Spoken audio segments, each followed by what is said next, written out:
Bonjour, pour interpréter le contenu d'un fichier audio par une autre langue, j'utilise Audacity.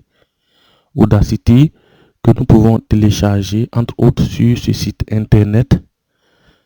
Pour cela, nous avons besoin seulement de cliquer sur télécharger pour obtenir le fichier d'installation qu'on pourra par la suite installer. Ensuite, nous obtenons sur notre bureau quelque chose de ce genre sur lequel il va falloir cliquer 2 fois pour ouvrir l'application. L'application ouverte, nous allons chercher à charger notre fichier original dans notre application. Fichier ouvrir. Je choisis ici exemple 1. Je clique dessus et je l'ouvre dans mon application. Ceci fait, nous obtenons quelque chose de ce genre. Nous pouvons d'ailleurs l'écouter pour voir à quoi ressemble notre fichier original. Salut, mon nom c'est Moussa et au revoir. Ensuite, nous allons, très important dans édition, préférences, pour pouvoir faire certaines mises au point. Ensuite, dans le volet ES Audio, nous allons cliquer sur lecture des autres pistes pendant l'enregistrement d'une nouvelle, ce qui nous permet pendant l'enregistrement d'écouter le fichier sonore, chose qui est d'ailleurs très important.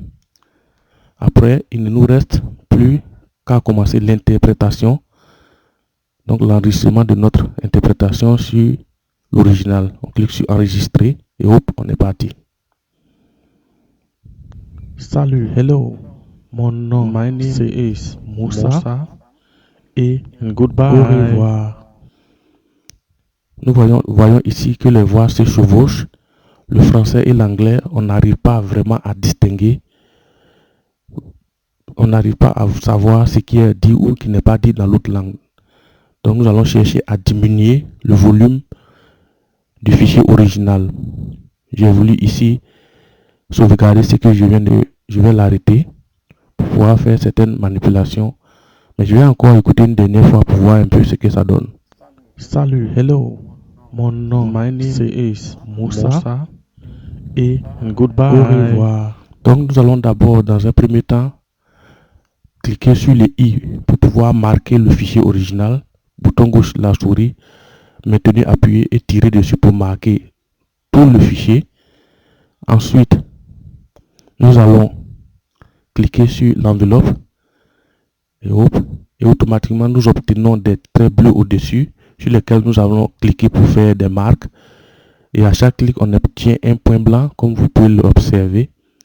On en fait 2 au début et à la fin, nous faisons 2 autres points qui sont des marques ici et aussi ici.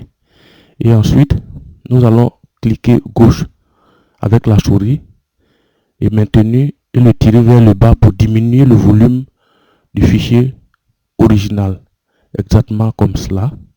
Encore un tout petit peu. Et ça devait suffire. On fait la même chose aussi à la fin pour observer une certaine constance.